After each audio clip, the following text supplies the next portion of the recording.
বাসায় এসে ওর বইপত্র খাতাগুলো ছড়িয়ে একাকার করলো শিউলি। এক একটা করে খুলল, পড়ল, বন্ধ করে আবার খুলল সে।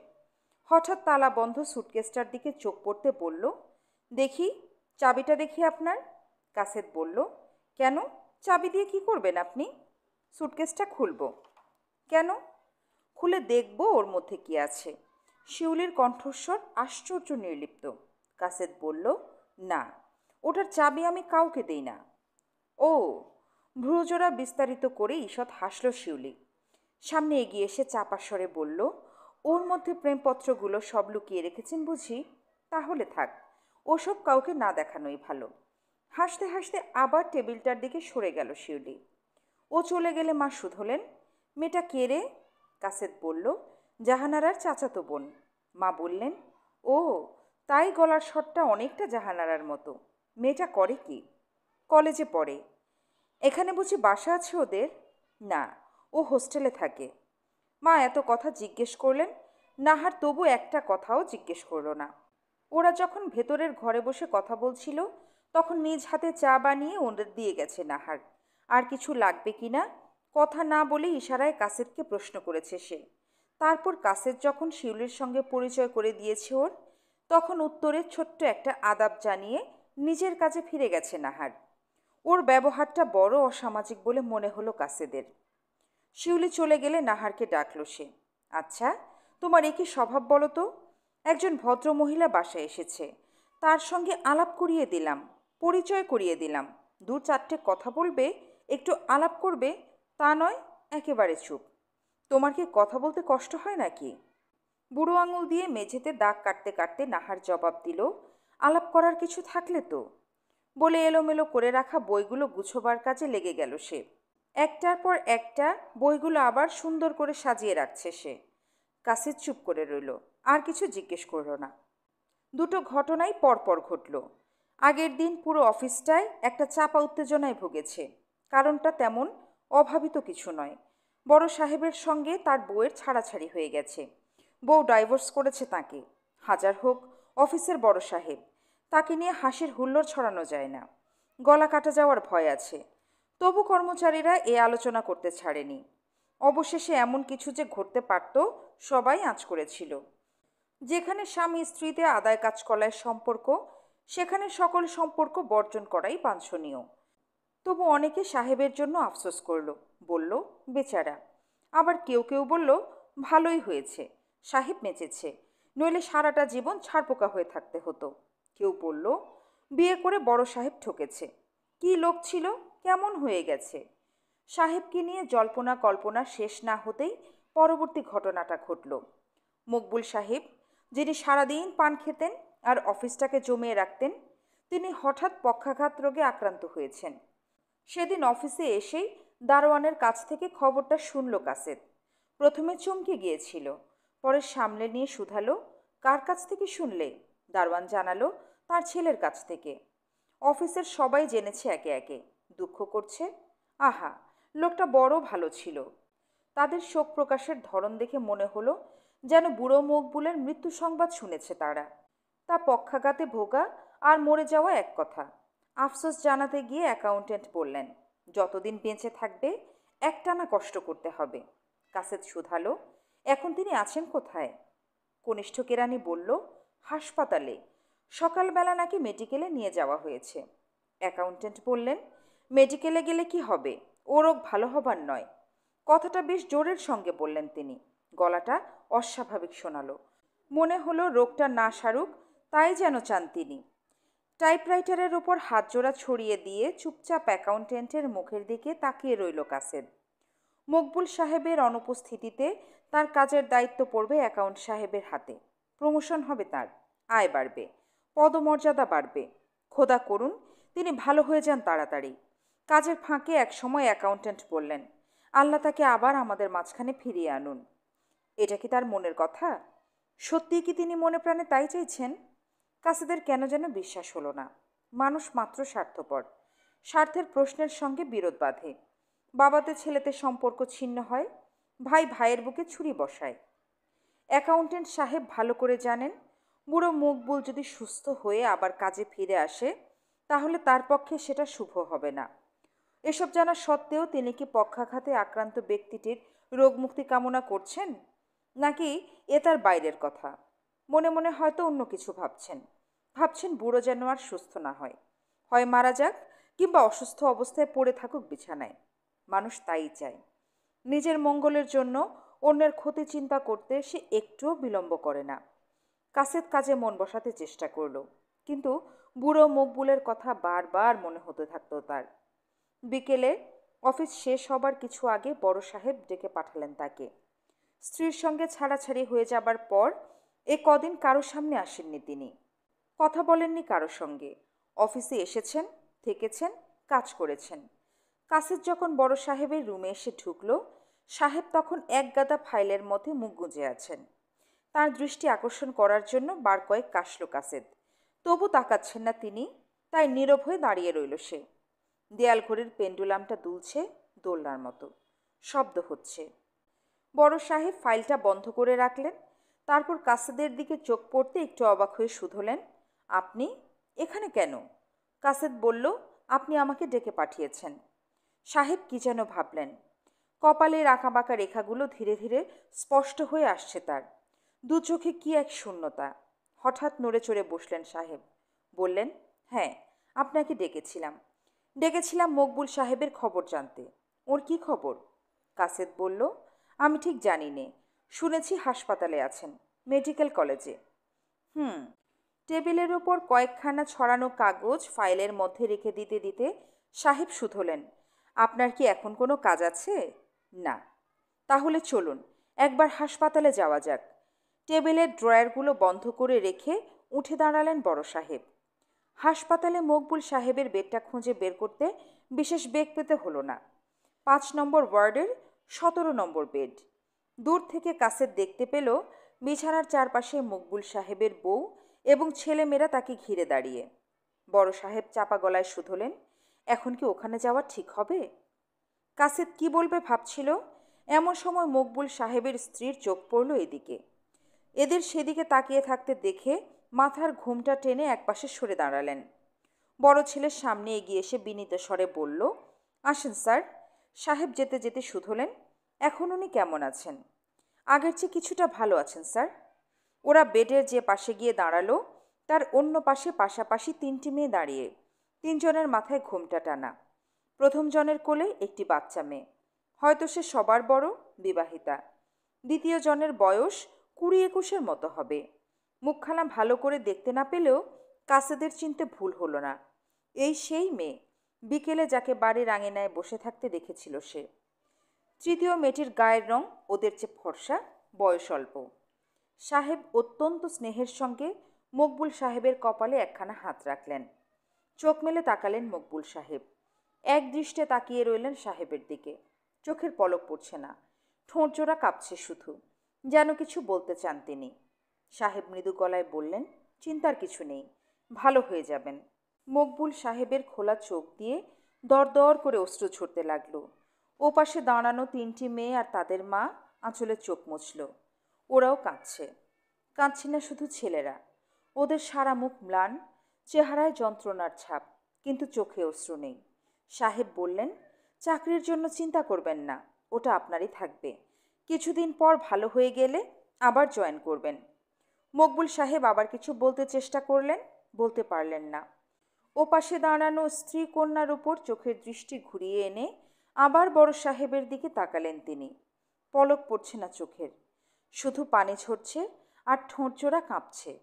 সাহেব বললেন, টাকা পয়সার কথা ভাবতে হবে না, আমি বন্দোবস্ত করে দেব। এবার এতক্ষণে কান্না কমে এলো তার, যেন অনেকটা আশ্বস্ত বোধ করলেন তিনি। কাসেদকে দেখলেন চারপাশে।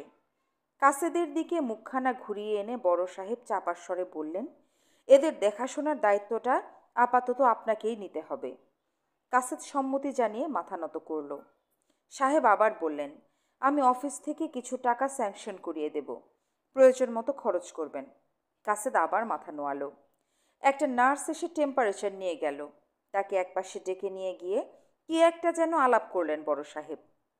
মকবুল সাহেবের মুখের ওপর থেকে দৃষ্টি সরিয়ে এনে সেই মেয়েটিকে দেখতে চেষ্টা করল কাসেদ। দেখা গেল না।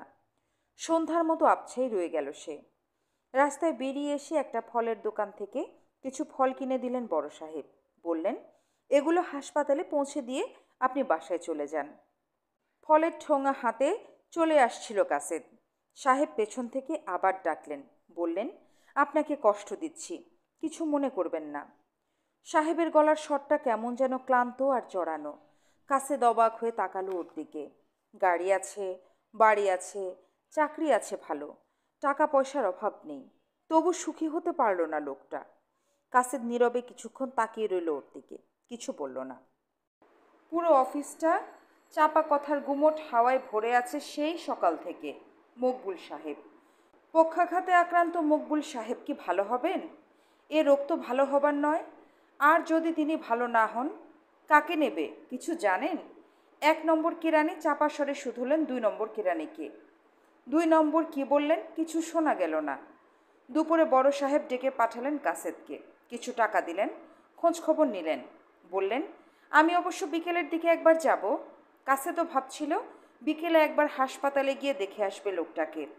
লোকটাকে দেখতে যাওয়ার আগ্রহের আড়ালে আর একটি বাসনা লুকিয়েছিল, সেই মেয়েটিকে দেখবে। বিকেলের রঙে যার দেহ রাঙানো। কিন্তু অফিস ছুটি হবার একটু আগে সালমা এসে হাজির। মুখখানা গম্ভীর, কালো, চুলগুলো এলোমেলো, চোখে চরম বিতৃষ্ণা। কাসেদ চমকে উঠল। কি ব্যাপার, হঠাৎ অফিসে? সালমা বলল, বিশেষ প্রয়োজনে এসেছি। কাসেদ বলল, দাঁড়িয়ে কেন, বসো। সালমা বলল, এখানে একগাদা লোকের সামনে কিছু বলতে পারবো না আমি। তোমার কি বাইরে আসতে অসুবিধা হবে?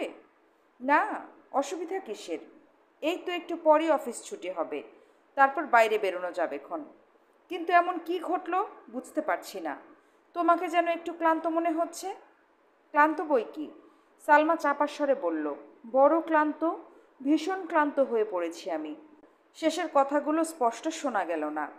কাসেদ বুঝলো কিছু একটা ঘটেছে। হয়তো স্বামীর সঙ্গে ঝগড়া করেছে সে, কিংবা মা বাবার সঙ্গে। অফিসে আর কোনো আলাপ হলো না। রাস্তায় নেমে কাসেদ বলল, কি দরকার বলো। সালমা বলল, এই রাস্তায় চলো না, কোথাও গিয়ে বসা যাক। কোথায় যাবে? কেন, কোনো রেস্টুরেন্টে? খোলা রেস্তোরাঁয় বসা ঠিক হবে না। তাহলে কেবিনে বসবো। কাসেদ ইতস্তত করল, কিন্তু সালমার অনুরোধ এড়াতে পারল না সে। চায়ের পেয়ালা সামনে নিয়ে অনেকক্ষণ চুপ করে বসে রইল সালমা। টেবিলের ওপর হিজিবিজি কাটল। কাসেদ বলল, কি চুপ করে রইলে যে, কিছু বলবে না? সালমা একবার আর চোখে দেখল তাকে, তারপর বলল, আচ্ছা, আমাকে দেখে তোমার কি মনে হয় বলো তো? কাসেদ শুধালো, হঠাৎই প্রশ্ন। সালমা বলল, না মানে বলছিলাম কি, আমাকে দেখে কি তোমার মনে হয় আমি খুব সুখী? চায়ের পেয়ালাটা মুখের কাছ থেকে নামিয়ে এনে কাসেদ বলল, এ প্রশ্নের জবাব দেওয়া অত্যন্ত কঠিন, কারণ সুখ জিনিসটা হচ্ছে মনের ব্যাপার। ওটা যদি বাইরের হতো তাহলে সাদা চোখে দেখা যেত। তোমার মনকে তো আমি আর দেখতে পাচ্ছি নে। দেখার চেষ্টা করলেই বা কবে? সালমার কণ্ঠস্বরে অভিমান ঝরছে। নিজেকে নিয়েই তো ব্যস্ত থাকলে চিরটাকাল, অন্যের কথা ভাববার অবকাশ কোথায়? কথা বলতে গিয়ে বারবার মুখখানা লাল হয়ে উঠছিল ওর, কিন্তু কাসেদের দিকে একবারও দেখল না সে। চায়ের কাপটা টেবিলের ওপর নামিয়ে রাখল কাসেদ। বিব্রত গলায় বলল, আমার কথা বাদ দাও, তোমার নিজের কথা কি বলছিলে তাই বলো। অল্পক্ষণের জন্য চুপ হয়ে গেল সালমা। কাসেদের জবাবে সন্তুষ্ট হতে পারেনি সে। এক চুমুক চা খেয়ে গলাটা পরিষ্কার করে নিয়ে সালমা আবার বলল, সব মানুষই জীবনে সুখী হতে চায়, আমিও চেয়েছি। যাকে ভালোবাসলাম তাকে পেলাম না, যাকে বিয়ে করতে বলা হলো তাকে ঠিক কতটা মনের মতো করে পেতে চাইলাম। কিন্তু বলতে গিয়ে সহসা থেমে পড়ল সালমা। মাথার উপর ফ্যানটা ঘুরছে জোরে, এলোমেলো চুলগুলো উঠছে বাতাসে। মুখ তুলে কাসেদের দিকে তাকালো সালমা, আস্তে করে বলল, সেই চাইলো আমি তার মতো হই। পাতলা শিফনের শাড়ি পরে, ঠোঁটে আর মুখে রং মেখে ওর সঙ্গে ক্লাবে যাই, ওর বন্ধুবান্ধবদের সঙ্গে আড্ডা দিই, গল্পগুজব করি। দুই মন দুই মেরুতে বাস, মিল যেখানে নেই সেখানে সুখের তালাশ করা পাগলামো, তাই না? কাসেদ কি বলবে ভেবে পেল না। সালমাও নীরব। কাসেদের কাছ থেকে উত্তরের অপেক্ষায় আছে সে। কাসেদ বলল, এ নিয়ে চিন্তা করে কি হবে সালমা? এই চিন্তার কি কোনো শেষ আছে? সালমা উত্তরে বলল, বিপাশাকে যদি তোমার কাছে দিয়ে যাই তুমি রাখবে? কাসেদ অবাক হয়ে বলল, কেন বলো তো? সালমা কি যেন ভাবল, ভেবে বলল, ওকে তোমার কাছে রেখে আমি কোথাও চলে যাব। এ পাগলামোর কোনো মানে হয় না। কাসেদ হাসতে চেষ্টা করলো, বলল, জীবনের পথ যত কঠিন আর যত দুর্যোগময় হোক না কেন, তার কাছ থেকে পালিয়ে যাওয়ার কোনো অর্থক হয় না। ওটা কাপুরুষতার লক্ষণ, তাই নাকি? অপূর্ব হাসল সালমা, টেনে টেনে বলল, কাপুরুষ আমি না তুমি? কাসেদ ইতস্তত করে বলল, তার মানে? মানে তুমি কি বলতে চাও? তুমি একজন বীরপুরুষ? কাসেদ হেসে দিয়ে বলল, বীরপুরুষ হয়তো নই, তবে কাপুরুষও নই। কাপুরুষ নও? সালমা শব্দ করে হাসল। তাহলে একটা কথা বলি। বলো। সালমা নীরবে কিছুক্ষণ তাকিয়ে রইল ওর দিকে। ওর ঠোঁটের কোণে মৃদু মৃদু হাসল সে। তারপর টেনে টেনে বলল, আজ এখান থেকে বেরিয়ে তুমি আমাকে নিয়ে পালিয়ে যেতে পারবে? দূরে, বহুদূরে কোথাও? কাসেদ চমকে উঠল। সহসা বুঝতে পারল না কি বলবে, কি বলা যেতে পারে। সালমা আবার লাল হলো, মুখখানা সরিয়ে নিল অন্যদিকে। কিছুক্ষণ দুজনে একেবারে চুপ। একটু পরে সালমা আবার বলল, কি চুপ করে রইলে যে? বীর পুরুষের সাহসে কুলোচ্ছে না বুঝি? কাসেদ গম্ভীর গলায় বলল, একটা অসম্ভব প্রস্তাব করে বসলে সে তো আর চলে না। অসম্ভব? টেবিলের উপর ঝুঁকে এলো সালমা, তীক্ষ্ণ গলায় বলল, সাহসে কুলোচ্ছে না তাই বলো। কেন মিছিমিছি বাজে অজুহাত দেখাচ্ছ? সালমা নড়ে চড়ে বসল। বেয়ারাকে ডাকো, বিলটা চুকিয়ে দেই। কাসেদ বলল, কিন্তু কি দরকারি কথা আছে বলছিলে, তা তো বললে না। সালমা বলল, থাক, তার আর প্রয়োজন নেই। যে গাছে প্রাণ নেই তার গোড়ায় পানি ঢেলে কি হবে? খুব তো বড়াই করছিলে, কাপুরুষ নই, কাপুরুষ নই। সহসা কান্নায় গলাটা ধরে এলো তার। কাসেদ বলল, অকারণে কেন একটা সহজ সম্পর্ককে জটিল করে তুলছ বলো তো? তুমি কি চাও আমার কাছ থেকে? কিছু না, কিছু না, কিছু না। এতক্ষণে সত্যিকার কান্না নেমে এলো তার দু চোখ বেয়ে। কাপড়ের আঁচলে অশ্রুবিন্দুগুলো মুছে নিতে নিতে সে আবার বলল, কিছু চাই না আমি। চাই শুধু ঝগড়া করতে। সারাটা জীবন তাই তো করে এসেছি। এতক্ষণে একটা দীর্ঘশ্বাস ছাড়ল কাসেদ। বলল, ওটা বোধহয় আমাদের কপালে লেখা ছিল সালমা। নইলে যখনই তোমার সঙ্গে আমার দেখা হয়েছে আমরা ঝগড়া করেছি। করি। কেন করি? তুমি আমাকে আঘাত দিয়ে আনন্দ পাও, তাই। কাউকে আঘাত দিয়ে কেউ আনন্দ পায় না সালমা। সালমা কোনো জবাব দিল না। পরনের শাড়িটা গুছিয়ে নিতে নিতে উঠে দাঁড়ালো সে। ও কি, চললে নাকি? চিরকাল বসে থাকবো বলে এখানে আসিনি নিশ্চয়ই। সালমার গলার স্বরটা অদ্ভুত শোনালো। কিছু বলতে গিয়ে চুপ করে গেল কাসেদ। সালমা ততক্ষণে কেবিনের বাইরে গিয়ে দাঁড়িয়েছে। কেবিন ছেড়ে কাসেদও বেরিয়ে এলো তার সঙ্গে। দিন কয়েক থেকে মায়ের শরীরটা ভালো যাচ্ছে না। মাঝে মাঝে জ্বর আসে, ছেড়ে যায়, আবার আসে। এই জ্বরের মধ্যেও মা নামাজ পড়া বাদ দেননি। পড়েন, বসে বসে পড়েন, আর সারাক্ষণ দোয়া দরুদ পাঠ করেন। মাঝে মাঝে দুঃখ প্রকাশ করেন, নাহারের জন্য আর কাসেদের জন্য। বলেন, আমি মরে গেলে তোদের যে কি হবে ভেবে পাই না। আজ বিকেলে কাসেদ বাসায় ফিরে এলে মা ডাকলেন ওকে। বললেন, এখানে এসে বস, আমার মাথার কাছে। কপালে হাত রেখে কাসেদ দেখল জ্বর আছে কিনা। নেই। নাহার বলল, এই একটু আগেই জ্বর নেমে গেছে। মা বললেন, আমাকে নিয়ে তোরা ভাবিস নে, বুড়ো হয়ে গেছি, আর কদিন বাঁচব। কাসেদ বলল, ওসব অলক্ষণের কথা কেন বলছো মা? এখন তুমি ঘুমাও। এই তো, কাল সকালেই ভালো হয়ে যাবে। মা চুপ করে গেলেন। কথা বলতে কষ্ট হচ্ছিল তার। তবু বললেন, তোর খালু এসেছিল নাহারের বিয়ের সেই পুরনো প্রস্তাবটা নিয়ে। শ্বাস নেবার জন্য থামলেন মা। নাহার বিছানার ওপাশে এতক্ষণ দাঁড়িয়েছিল। বিয়ের কথা শুনে বার কয়েক ইতস্তত করে পাশের ঘরে সরে গেল সে। মা আবার বললেন, আমি এ বিয়েতে মত দিয়েছি। অসুখে যেমন ধরেছে, কে জানে কখন মরে যাই। যাবার আগে ওকে স্বামীর ঘরে তুলে দিয়ে যেতে চাই, নইলে মরেও শান্তি পাবো না আমি। গলাটা ধরে এলো মায়ের। বার দুয়েক ঢোক গিলে নিয়ে বললেন, তাছাড়া ছেলেটাও খারাপ না, ভালোই। এখন তুই মত দিলেই হয়ে যায়। মায়ের মাথায় মৃদু হাত বুলাতে বুলাতে কাছে আস্তে করে বলল, আমার মতামতের কি আছে? তোমরা যা ভালো মনে করো করবে। অবশ্য নাহারকে একবার জিজ্ঞেস করে নিও। ওকে আবার জিজ্ঞেস করব কি? মা চোখ তুলে তাকালেন ওর দিকে। আমরা কি ওর খারাপ চাই? ছেলেটা শুনেছি দেখতে শুনতেও ভালো। মা পাশ ফিরে শুলেন। কাসেদ নীরবে ওর মাথায় হাত বুলাতে লাগলো। রাতে ওর ঘরে খাবার নিয়ে এলে নাহারকে বসতে বলল কাসেদ। বলল, তোমার সঙ্গে আমার কিছু কথা আছে। নাহার ঈষৎ বিস্ময় নিয়ে তাকালো ওর দিকে। বসল না, দরজার কপাট ধরে নীরবে দাঁড়িয়ে রইল সে। কাসেদ ভাবল কথাটা কিভাবে বলা যেতে পারে। বিছানার উপর থেকে উঠে টেবিলের পাশে গিয়ে বসল সে। নাহার অপেক্ষা করছে দাঁড়িয়ে। থালার মধ্যে ভাত ঢেলে নিতে নিতে কাসেদ বলল, তোমার বিয়ের জন্য খালু একটা প্রস্তাব এনেছেন, শুনেছ? নাহার কোনো জবাব দিল না। কাসেদ ভাতের থালা থেকে মুখ তুলে দেখল তাকে, তবু সে চুপ। কাসেদ বলল, মা অবশ্য তার মত দিয়েছেন, তুমি যদি মত দাও আমারও আপত্তির কিছু নেই। নাহার নড়ে চড়ে দাঁড়ালো। ক্যাঁচ করে একটা শব্দ হলো দরজায়। কাসেদ এবার আর তাকালো না, নিঃশব্দে ভাত খেতে লাগলো সে। খেতে খেতেই বলল, তোমার ইচ্ছা হলে ছেলেটিকে দেখতেও পারো, আর যদি মত না থাকে তাও বলতে পারো, সংকোচের কিছুই নেই। তবু চুপ করে রইল নাহার। মুখখানা নুইয়ে পায়ের পাতার দিকে চেয়ে রইল সে। কি ব্যাপার, কিছুই বলছো না যে? নাহার নীরব। তোমার কি কোনো মতামত নেই? তবু চুপ সে। তুমি কি কিছুই বলবে না? কাসেদ স্থির দৃষ্টিতে তাকালো ওর দিকে। আমি কি বলবো?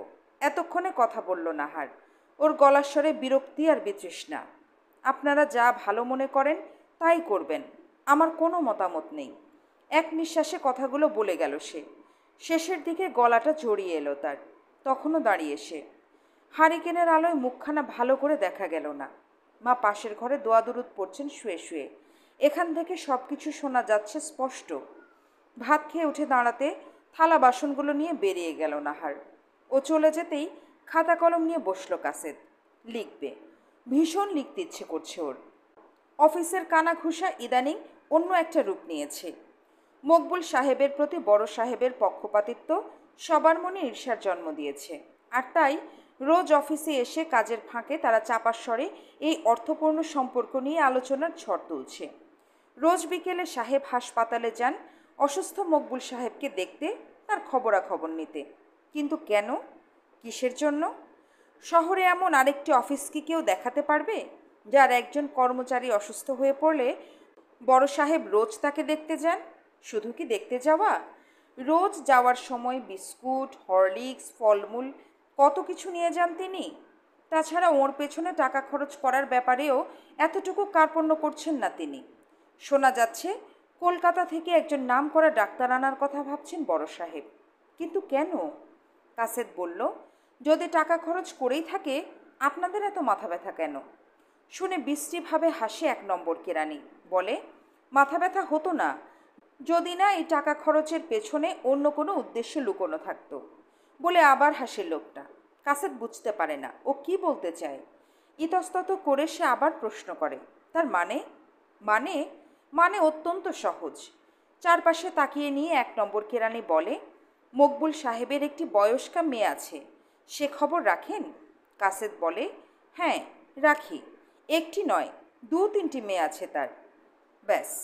মাথা দুলিয়ে এক নম্বর কেরানি আবার বলে, বাকিটুকু আপনি নিজেই বুঝে নিন। কাসেদের বুঝতে বাকি থাকে না। অ্যাকাউন্ট্যান্ট তার টেবিল থেকে গলা বাড়িয়ে বলেন, পরশুদিন বিকেলে দেখলাম বড় সাহেব তার গাড়ি করে ওদের হাসপাতাল থেকে বাসায় পৌঁছে দিচ্ছেন। কাসেদ পরক্ষণে বলে, ওটা অন্যায় কিছু করেননি তিনি? আরে সাহেব, আপনার এত গা জ্বলছে কেন শুনি? এক নম্বর কেরানি টেনে টেনে বলেন, আমরা তো আর আপনাকে বলছি নে। জবাবে কিছু বলতে যাচ্ছিল কাসেদ। বড় সাহেবকে এদিকে আসতে দেখে চুপ করে গেল সে। বড় সাহেব কেন যে এই ঘরে এলেন কিছু বোঝা গেল না। লম্বা অফিস ঘরটায় বার কয়েক পায়চারি করলেন তিনি। মনে হলো কি যেন গভীরভাবে ভাবছেন, চিন্তা করছেন। স্ত্রীর সঙ্গে ডিভোর্স হবার আগে এবং পরে সব সময় তাকে কিছুটা চিন্তাক্লিষ্ট দেখাতো, কিন্তু আজকের ভাবনার মধ্যে রয়েছে একটা অনিবার্য অস্থিরতা। কেরানিরে এখন আর কথা বলছে না, কাজ করছে। বিকেলে কাসেদের মনটা হঠাৎ করে উদাস হয়ে গেল। বাড়িতে মায়ের অসুখ, তবু বাসায় যেতে ইচ্ছা করল না তার। ইচ্ছে হলো জাহানারাদের ওখানে যেতে। কি করছে এখন জাহানারা? হয়তো বাগানে বসে বসে গল্প করছে পাড়ার বান্ধবীদের সঙ্গে, কিংবা তার শোবার ঘরের জানালার পাশে বসে বই পড়ছে, উপন্যাস, গল্প অথবা কবিতা। জাহানারা, এভাবে আর কতদিন চলবে বলতে পারো? কতদিন আমি ভেবেছি আমার মনের একান্ত গোপন কথাটা ব্যক্ত করব তোমার কাছে। বলবো সব, বলবো এসো আমরা ঘর বাঁধি, তুমি আর আমি, আমরা দুজনা। আর কেউ থাকবে না সেখানে, কেউ না। রাস্তায় কত লোক আসছে, যাচ্ছে, হাসছে, কথা বলছে। ওরাও হয়তো ভাবছে কারো কথা, কারো স্বপ্ন আঁকছে মনে মনে, কল্পনার চোখে দেখবার চেষ্টা করছে ভবিষ্যতের দিনগুলোকে, রোমাঞ্চময় অনাগত দিন। আজকাল জাহানারাকে নিয়ে একটু বেশি করে ভাবছে কাসেদ। মূলে রয়েছে মা, রোজ একবার করে তাড়া দিচ্ছেন তিনি, বিয়ে কর, আমি বেঁচে থাকতে থাকতে একটা বউ নিয়ে আয় ঘরে। বিয়ের কথা যখনই ভাবে কাসেদ, জাহানারা ছাড়া অন্য কারো চিন্তা মনে আসে না তার। একমাত্র জাহানারাই স্ত্রী হিসাবে ঘরে আসতে পারে তার, আর কেউ নয়। বাইরে বাসার সামনে কমলা রঙের শাড়ি পরে মেয়েটি দাঁড়িয়ে, সে জাহানারা নয়, শিউলি।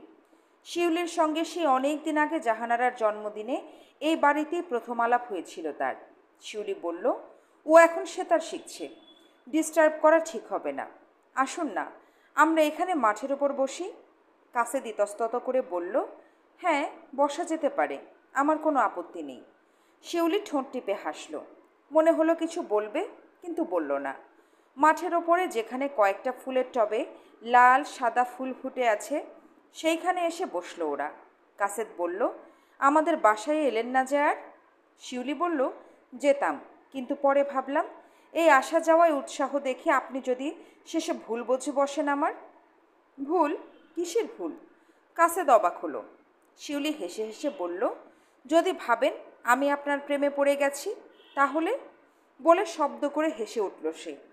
হাসির দমকে সরু দেহটা যেন নেতিয়ে পড়তে চাইল তার ঘাসের ওপর। কাঁধের ওপর থেকে কোলে নেমে আসা আঁচলখানা আবার যথাস্থানে তুলে নিয়ে শিউলি বলল, আচ্ছা একটা কথার জবাব দিতে পারেন? কি কথা? মাঝে মাঝে আপনাকে বড় দেখতে ইচ্ছে করে। কেন বলুন তো?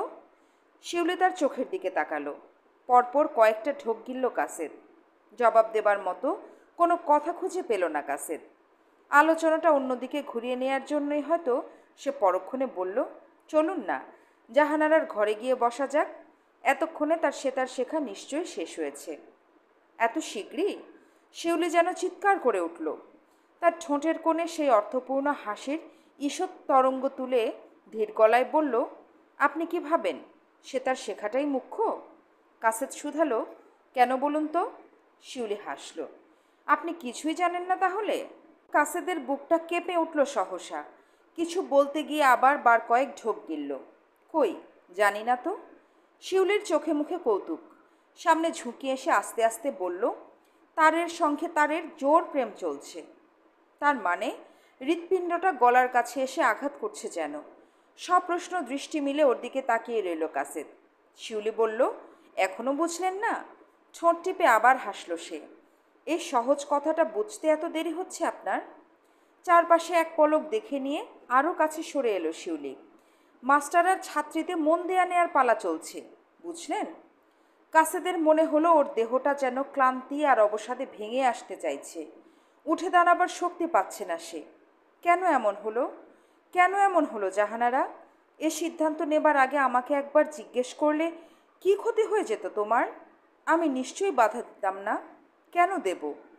পৃথিবীতে আমরা সবাই প্রথমে নিজের কথা ভাবি, পরে অন্যের। তুমি তোমার পথে চলবে আর আমি আমার পথে। তোমারটা আমি কোনোদিনও কেড়ে নিতাম না। তবে কেন তুমি সব কিছু লুকিয়ে গেলে আমার কাছ থেকে? ও কি, আপনি একেবারে চুপ করে গেলেন যে? শিউলির কণ্ঠস্বরে জিজ্ঞাসার সুর। কি ভাবছেন? না কিছু না তো। কাসেদ নিজেকে আড়াল করতে চাইল শিউলির দৃষ্টি থেকে। শিউলি আবার বলল, আপনি কেমন যেন একটু গম্ভীর হয়ে গেলেন মনে হচ্ছে। তাই নাকি? না এমনি। কাসেদ নড়ে চড়ে বসল। শিউলি শুধালো, উঠবেন নাকি? কাসেদ বলল, হ্যাঁ, না ভাবছি। কি ভাবছেন? এখানে আর একটু বসা যাক, কি বলেন? অনেকটা সহজ হবার চেষ্টা করলো কাসেদ। শিউলি বলল, জাহানারার সঙ্গে দেখা করবেন না? না, করব না কেন? দেখা করতেই তো এসেছি। বলতে গিয়ে গলার স্বরটা কাঁপল ওর। কি আশ্চর্য! আজ বিকেলে জাহানারাদের বাসায় আসার পথে অনেক কিছু ভেবেছে কাসেদ, অনেক কল্পনার জাল বুনেছে, কিন্তু ভুলেও ভাবেনি মাস্টারের সঙ্গে এমন একটা সম্পর্ক পাতিয়ে বসতে পারে জাহানারা। কেন এমন হলো? শিউলি শুধালো, আপনার শরীরটা খারাপ লাগছে নাকি? কাসেদ উত্তরে কিছু বলতে যাচ্ছিল, শিউলি তাকে বাধা দিয়ে আবার বলল, ওই যে জাহানারা। মাঠ থেকে বারান্দার দিকে দেখল কাসেদ। এইমাত্র মাস্টারকে নিয়ে বেরিয়েছে জাহানারা। মাস্টার বলল, এবার যাই তাহলে? জাহানারা বলল, যাই নয়, আসি। কাল ঠিক সময় আসছেন তো? আসবেন কিন্তু, নইলে আরও বেশিক্ষণ বসিয়ে রাখবো। একটু শাসন, একটু রাগ, একটু অভিমান, এমন করে তো কাসেদের সঙ্গে কখনো বলেনি জাহানারা। শিউলি বিড়বিড় করে কি বলল কিছুই বোঝা গেল না। জাহানারা তার মাস্টারের দিকে চেয়ে চেয়ে হাসছে। দাঁতগুলো চিকচিক করছে বিকেলের রোদে। ধীরে ধীরে উঠে দাঁড়ালো ওরা। শিউলি ডাকলো, জাহানারা। ওদের দেখে চোখ জোড়া বড় বড় করে তাকালো জাহানারা। তোমরা ওখানে করছো কি? শিউলি হেসে দিয়ে বলল, প্রেমালাপ করছি, তাই না কাসেদ সাহেব? ঘাড় বাঁকিয়ে বাঁকা চোখে কাসেদের দিকে তাকালো সে। জাহানারা ততক্ষণে এগিয়ে এসেছে সামনে। কাসেদ কোনো উত্তর না দিয়ে গম্ভীর হয়ে গেল। জাহানারা শুধালো, আপনি কখন এসেছেন? কাসেদ কোনো জবাব দেবার আগেই শিউলি বলল, অনেকক্ষণ হয় উনি এসেছেন, আমি আটকে রেখেছি এখানে। জাহানারা বলল, ভেতরে গেলেই তো পারতেন। না, ভাবলাম আপনার অসুবিধা হতে পারে। যতই লুকাতে ইচ্ছে করুক না কেন, গলার স্বর অস্বাভাবিক শোনালো জাহানারার কানে। জাহানারা মিষ্টি করে হাসল। কি যে বলেন, অসুবিধা কেন হবে? আসুন, ভেতরে এসে বসবেন।